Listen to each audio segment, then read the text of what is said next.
This podcast is sponsored by Talkspace. You know when you're really stressed or not feeling so great about your life or about yourself? Talking to someone who understands can really help. But who is that person? How do you find them? Where do you even start? Talkspace. Talkspace makes it easy to get the support you need. With Talkspace, you can go online, answer a few questions about your preferences, and be matched with a therapist. And because you'll meet your therapist online, you don't have to take time off work or arrange childcare. You'll meet on your schedule, wherever you feel most at ease. If you're depressed, stressed, struggling with a relationship, or if you want some counseling for you and your partner, or just need a little extra one-on-one support, Talkspace is here for you. Plus, Talkspace works with most major insurers, and most insured members have a $0 copay. No insurance? No problem. Now get $80 off of your first month with promo code SPACE80 when you go to Talkspace.com. Match with a licensed therapist today at Talkspace.com. Save $80 with code SPACE80 at Talkspace.com.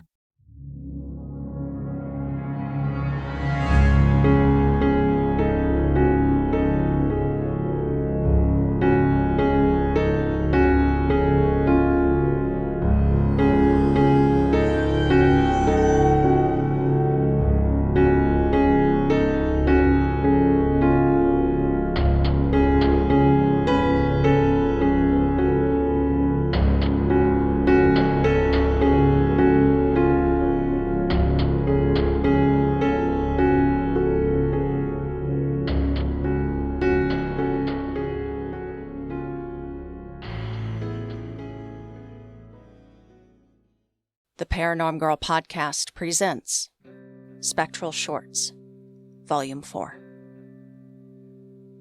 Do not whistle in the woods. If you hear your name called, no you didn't. Do not stare into the trees. Ensure your curtains are drawn and your windows are shut when night falls. Might be a tall order if the heat is especially grueling. But we must follow the rules. The rules are there for a reason. We never know what might be lurking about. Best be sure, though, something is.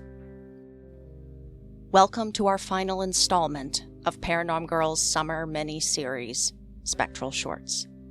I appreciate anyone who has followed along with the new limited format. And for any new listeners, I hope you equally enjoy the main program when the new season launches in just a couple of weeks. This mini-series has been a fun deviation for me to play around with. Always down to try new things on the show. Be sure you let me know if you would like to see more of these spectral shorts in the future. I will incorporate them moving forward. But back to what's lurking about out there. Appalachia has a long list of rules to abide by to keep oneself safe while living alongside or within its wilderness. I, for one, would just move. Don't need to tell me twice.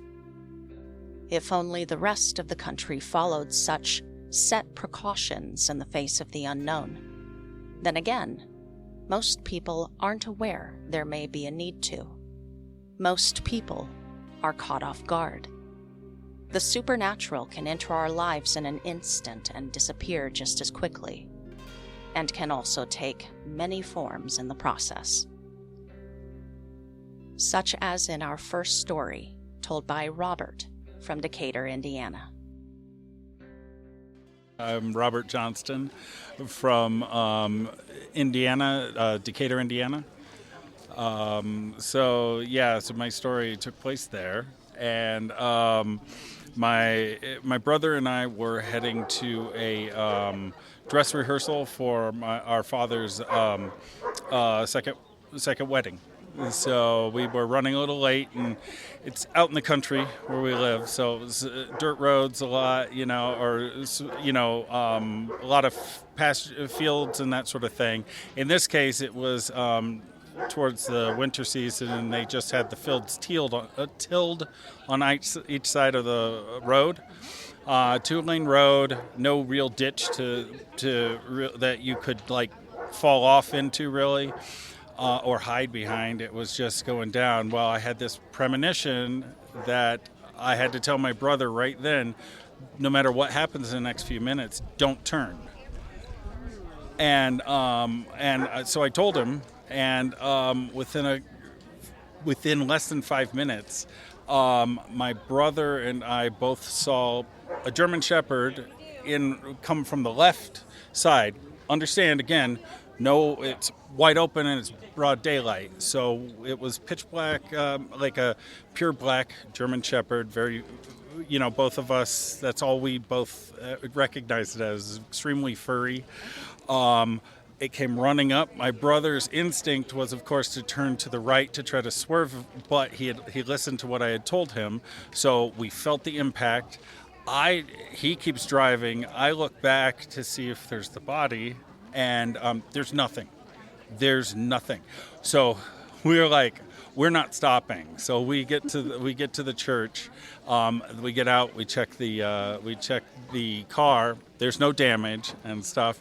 And I asked my brother. I said, I said, what was your instinct? And he goes, I was going to swerve to the right. But I remembered what you said. And I said, had you done that, I'd have hit a telephone pole because you'd have went right into it and it would have hit right where I was sitting.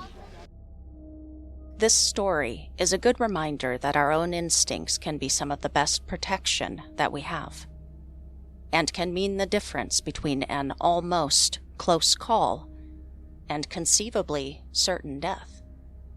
Good on you for following your premonition, Robert.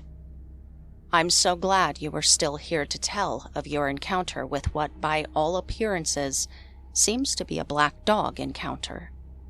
The black dog, as a paranormal phenomenon, has history and numerous iterations. But a common aspect, in a mystical sense, is its connection to death, with many people reporting the vision just prior to their own. I spoke with Robert following our recording, and I asked him what he thought it was. He wasn't exactly sure, but he surmised it could have been demonic in nature. We must always be careful when considering a possible, actual, living animal when it comes to superstition. But then, there was no evidence whatsoever following the encounter that anything was there to begin with.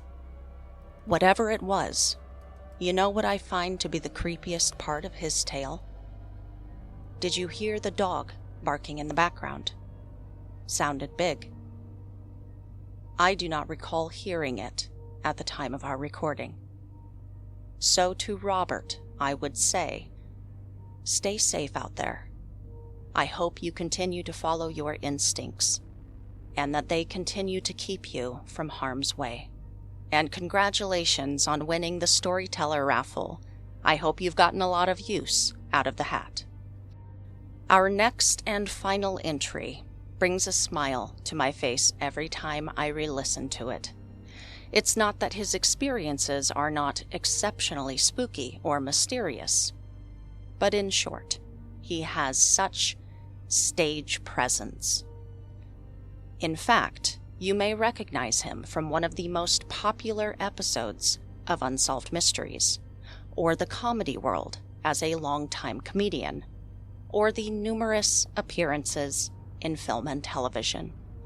Attending the Paracon as another member of the Bisbee Ghost App team, please welcome to the show our final storyteller, Joey Gaynor. Yes, Joey Gaynor, comedian, actor, and I'm also selling Amway for those of you who want to make a lot of money fast and then leave your family. So, yes, what would you like, which ghost story that's happened to me would you like to hear? God almighty. Oh boy, how much time do you have? Because I'm thoroughly enjoying this already. About, I don't know, I got a day. How many days are we hanging around here? The ghost story that, at the Comedy Store, I had a lot of encounters. The one that was most notable was, and on Unsolved Mysteries, we reenacted it. I was shutting off the lights one night, and it was about 2:30, 2:45 in the morning, and I went into the main room, which is the big room, seats about 400 people at the Comedy Store. And I went in because the breaker lights to shut off all the outside lights was on the wall right behind the curtain. So all you had to do was reach behind the curtain and hit the switches. So I walk into the main room and I go up onto the stage, reach behind the curtains, hit the switches. That took all of about 5 seconds. I turned around, and all of the chairs, majority of the chairs, were stacked to the ceiling. And it happened to other people too. But I remember when that happened, I couldn't get out of there fast enough. And no, really, and yeah, no, it was quite. And another night, Blake Clark, comedian and friend of mine, he's been in a lot of Adam Sandler films and everything. We were reenacting our endeavors there, and we were down in the basement, and Blake's a Vietnam veteran, and we're down in the basement, and Blake says, because we heard that things happened in the basement, allegedly at the Comedy Store, which was Ciro's in the 30s and 40s. The owner, Frank Settis, had a retired nurse on staff in the basement with a certain room set up, because if a mobster or celebrity got one of the dance girls, the showgirls, in trouble, they could rectify it down there. So apparently that's what was going on. So anyway, I'm there. Blake and I one night are down in the basement, and we're just like, who are you? What do you want? What do you want? And there's name plaques with comedians' names on them that they use at the store and down in the La Jolla store. They put them. They could switch the name plaques on the sign, and his name plaque a plaque lifted up, fell on the floor face down. He picked it up. It was him. It was his name.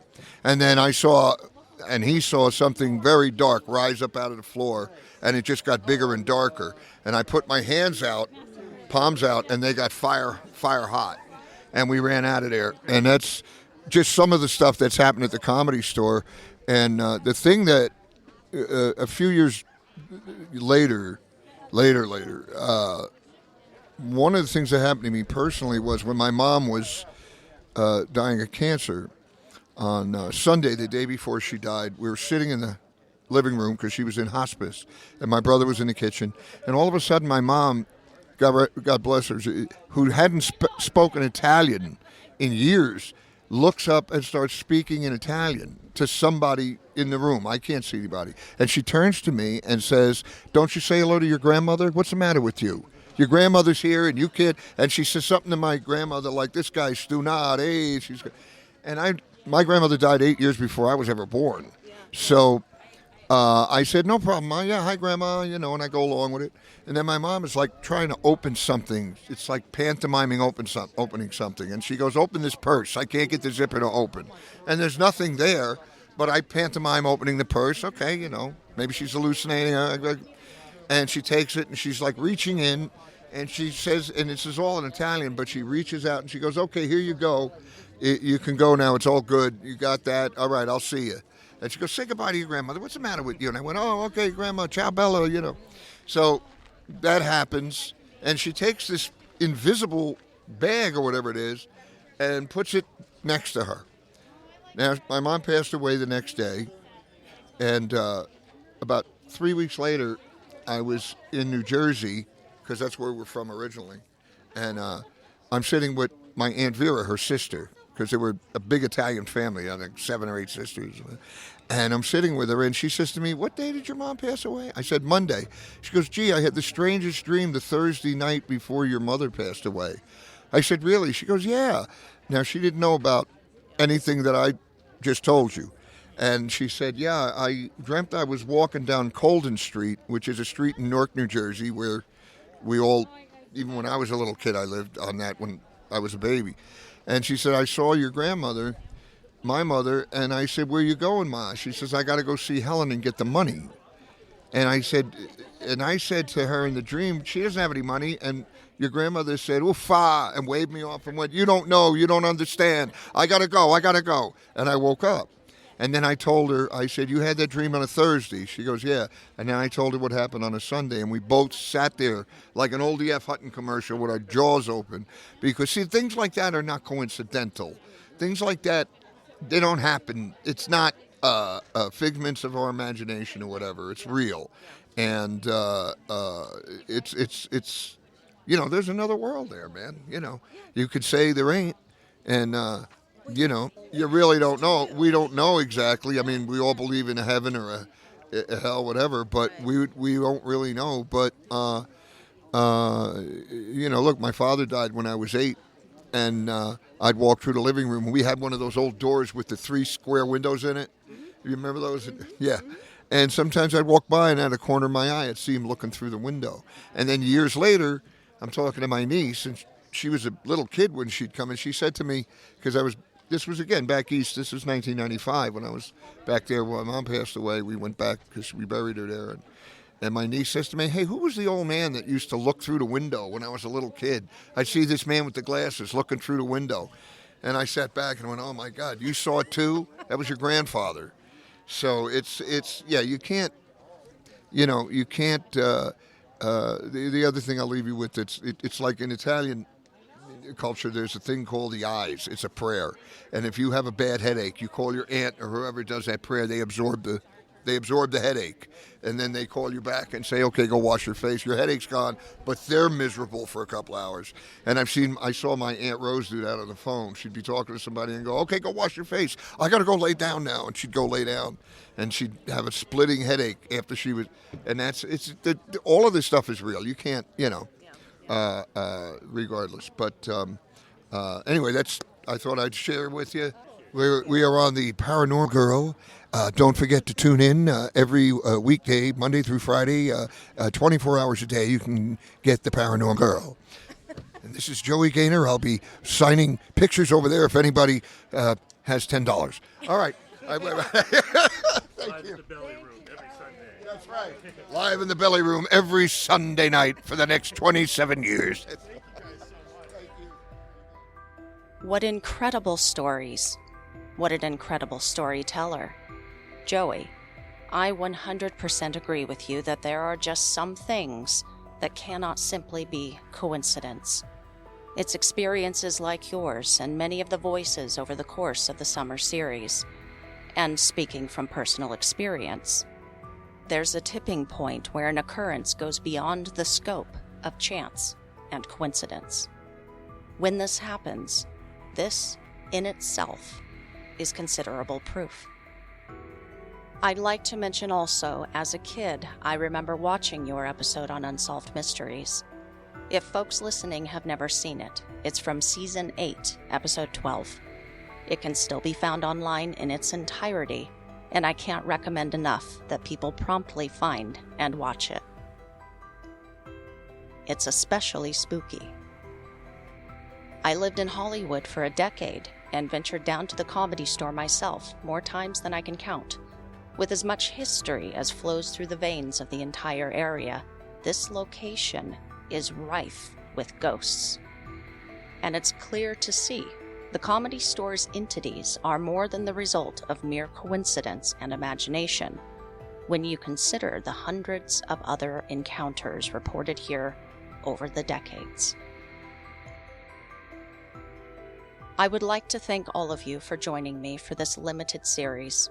Be on the lookout in just under 2 weeks for the Season 7 premiere and intro to the new topic, Ghosts and Hauntings, airing on all platforms September 3rd. Also be sure to catch the latest Beer, Booze, and Boogeymen livestream on September 7th. Links to view the episode and call into the show can be found in the show notes. But in the meantime, follow the show on social at ParanormalGirlPod. Message me at paranormalgirlpod@gmail.com. And as always, stay safe, keep the nightlight on, and sleep with one eye open.